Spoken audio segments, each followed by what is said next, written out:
देश का सबसे स्वच्छ शहर इंदौर, जिसने लगातार 8वीं बार स्वच्छता का तमगा अपने नाम किया, आज वही शहर अपने दूषित पानी की वजह से 16 लोगों की जान ले चुका है।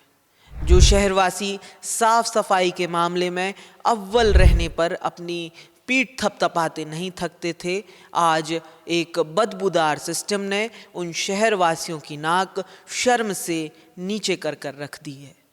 साथ ही खराब ड्रेनेज सिस्टम, गंदा नल का पानी और लगातार कई अनसुनी शिकायतों ने भी पूरे सिस्टम की खामियों को उजागर करके रख दिया है। भागीरथपुरा इलाके की जिस पाइपलाइन के गंदे पानी के चलते 16 लोगों की जान गई, उसे बदलने की प्रक्रिया करीब 3 साल पहले शुरू हुई थी।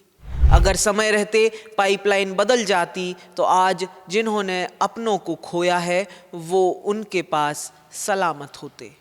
लेकिन सबके मन में एक ही सवाल कौंध रहा है, जो अब इस दुनिया में नहीं रहे, उनकी जान लेने वाला जिम्मेदार आखिर कौन है। लेकिन हम आपको बताएंगे कि घरों तक पहुंचने वाले पानी में आखिर जहर कैसे मिला। जांच रिपोर्ट में पाया गया कि भागीरथपुरा नर्मदा पानी की टंकी से जुड़ी मुख्य पाइपलाइन में लीकेज था, जिसके चलते ड्रेनेज का गंदा पानी नर्मदा की मेन लाइन में मिल रहा था। रिपोर्ट में सामने आया कि नर्मदा पाइपलाइन के ऊपर पुलिस चौकी का शौचालय बना हुआ था और उसी शौचालय का ड्रेनेज पाइप सीधे नर्मदा की मुख्य लाइन के पास छोड़ा गया था। इसी कारण दूषित पानी सप्लाई लाइन में मिल रहा था, लेकिन सिस्टम सो रहा था। ऐसा नहीं है कि लोगों ने इसकी शिकायत नहीं की। कई बार लोगों ने अपने जनप्रतिनिधियों और अधिकारियों को इस गंदे पानी की जानकारी भी दी, लेकिन ये तो सब जानते हैं कि सिस्टम के कान में जूं तब तक नहीं रेंगती जब तक कोई बड़ी घटना ना घट जाए, और हुआ भी यही। इस गंदे पानी ने 16 लोगों को काल के गाल में समा ही दिया। अभी भी सैकड़ों की संख्या में लोग अस्पताल में भर्ती हैं। जैसा कि हमने पहले कहा था कि जिस पाइपलाइन को बदलने की प्रक्रिया 3 साल पहले 2 फेज में शुरू होनी थी, लेकिन अफसर और नेता फाइल खेलते रहे। पहली पाइपलाइन, जिसका काम करीब 3.5 साल में भी पूरा नहीं हो सका, जुलाई 2022 में निगम ने टेंडर जारी किया। फिर 23 नवंबर 2022 में निगम कमिश्नर ने फाइल आगे बढ़ाई। 25 नवंबर 2022 को महापौर परिषद की बैठक में प्रस्ताव को मंजूरी मिली। फिर 6 फरवरी 2023 को मेयर ने फाइल पर साइन किए।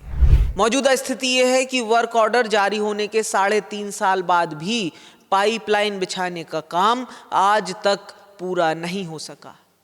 इसके बाद वो हुआ जिसका डर था। दूषित पानी ने अपना कहर बरपाना शुरू कर दिया और 3 दिनों के भीतर 9 लोगों की मौत हो गई और सैकड़ों लोग बीमार पड़ गए। शहर में हड़कंप मचा तब मामला सुर्खियों में आया। तब जो काम सालों में नहीं हो सका, वो लोगों की जान जाने के बाद घंटों में करा दिया, यानी दूसरी पाइपलाइन का काम। इसकी भी पूरी प्रोसेस को समझते हैं। 12 नवंबर 2024 को दूसरी पाइपलाइन बिछाने के काम की फाइल तैयार की गई। 8 अगस्त 2025 को टेंडर जारी किया गया, जबकि 17 सितंबर 2025 को टेंडर खोलने की तारीख थी, लेकिन नहीं खोला गया। 30 दिसंबर 2025 को अपर आयुक्त रोहित सिसोनिया ने जिस फाइल को महीनों तक अटका रखा था, मौतें होने के बाद फाइल पर साइन किए। 31 दिसंबर 2025 को वर्क ऑर्डर जारी किया गया। इस पूरी त्रासदी ने नगर निगम के भीतर चल रही खींचतान को भी उजागर कर दिया।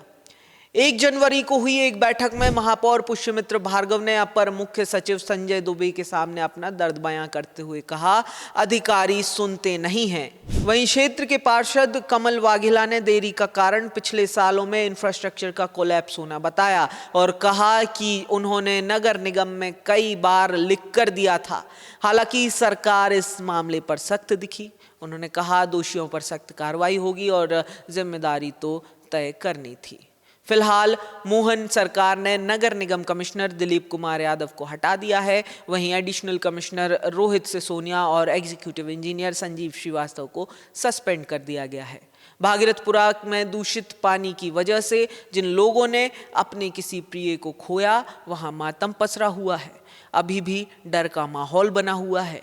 लीकेज ठीक करने के बाद यहां नर्मदा के पानी की सप्लाई शुरू कर दी गई है, लेकिन लोग पानी भरने से अब भी कतरा रहे हैं। उन्हें समझ नहीं आ रहा कि इस पानी का इस्तेमाल करें या नहीं, लेकिन सवाल अब भी जस का तस है। सिस्टम कोई भी बड़ी घटना से पहले क्यों नहीं जागता, बाद में ही क्यों ये सिस्टम जागता है।